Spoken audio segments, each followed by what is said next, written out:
Do you guys understand Brexit better than I do? Larry, George, can you help us out here? Yeah. The firm view is BNO, Brexit in name only. So okay. We come up to the deadline and we get a soft Brexit. How about this? How much does Brexit matter to our viewers' money in the United States? It's a sideshow. Virtually nothing. It doesn't matter much now. It's got to be something more than a sideshow. I think the interesting thing is that she thought she had the mandate, but clearly she doesn't right now. So it's in a political stance right now. I think what she's hoping for the best is that you can kick the can down the road when you come to March, because right now it's a political event rather than working through the issues right now. Okay, so let's play a little bit of a game this morning, because it is early and people are sort of just getting started here. You guys, I appreciate you coming in so early. Larry, I'll start with you. You've got obviously Brexit out there, but you've also got the trade fights, trade negotiations, whatever you want to call them.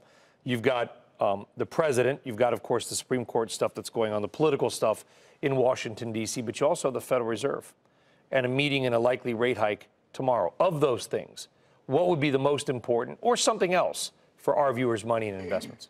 I think the primary thing to focus on is the economic confrontation between the U.S. and China. Okay. That's a number one global risk. Is that more important than the Federal Reserve, you think, right now? I would put them basically together at the top. And the issue with the Federal Reserve is really not so much rate hikes, but the fact that they're well into what I call QE exit. So from the point of view, I follow emerging markets. From the point of view of emerging markets, global liquidity is getting tighter.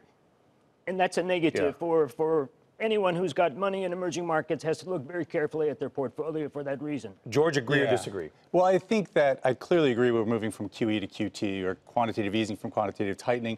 I think the Fed tomorrow, the meeting, is very important. I think clearly there's three things you're going to get out of that. You're going to get action, which is the rising of rates. You're going to get data, so a lot of employment data, inflation data, growth data, and actually dot plots, their future path, right? And then you're also going to get out of that some guidance from Federal Reserve Chairman Powell. And that, we think, is really meaningful, especially when you look at the idea of, where does he think the neutral rate is? Where does he think, is he concerned about the flattening of the yield curve or a possible inversion of the yield curve? Those are two big things to look at, and that come from his But let's connect the dots, because the Fed can often seem a little bit obtuse to a lot of people. But here's the thing. Americans love debt, personally and professionally. There's a couple trillion in corporate debt. We know the levels of personal debt have remained fairly elevated over the last couple of years, though they've come down a little bit as a percentage of income, but still they matter.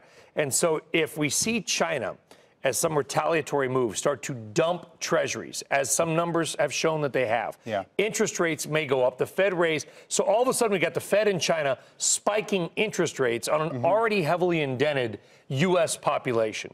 Why is that not a risk more people are talking about? Well, I think there's a tremendous. Maybe it's not a risk.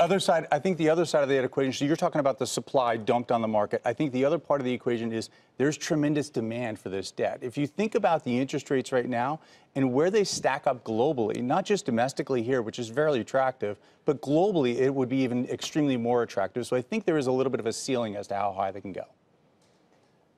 I would highlight that it's very unlikely that China is going to dump treasuries, because what's happening with the trade war or the economic war is really that China is going to allow market forces to totally reassemble global trade. So they're going to build, the markets are going to build a new trading bloc in Asia because of the tariffs. And further escalation, I think, is very, very likely. So that is an environmental factor overhanging the markets, I think, that will probably impact as we get closer to January. Okay, you know, George, we've been waiting for an inverted yield curve for about as long as the Browns have been waiting for a playoff appearance, right? I mean, are we going to get that? Because we seem to have stalled.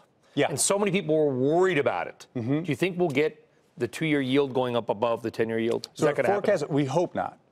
You can't deny the statistical significance between an inverted yield curve and an oncoming recession. It's happened 7 out of the last 7 times, 1 false positive. So it is a concern of ours. Our forecasts right now don't call for that, but it gets really close. I think just an acknowledgement of it and the evaluation of it would help to ease the markets just a little bit. All right, that's why we watch it so closely. That's why viewers have to suffer through things like inverted yield curve at 538. But it's important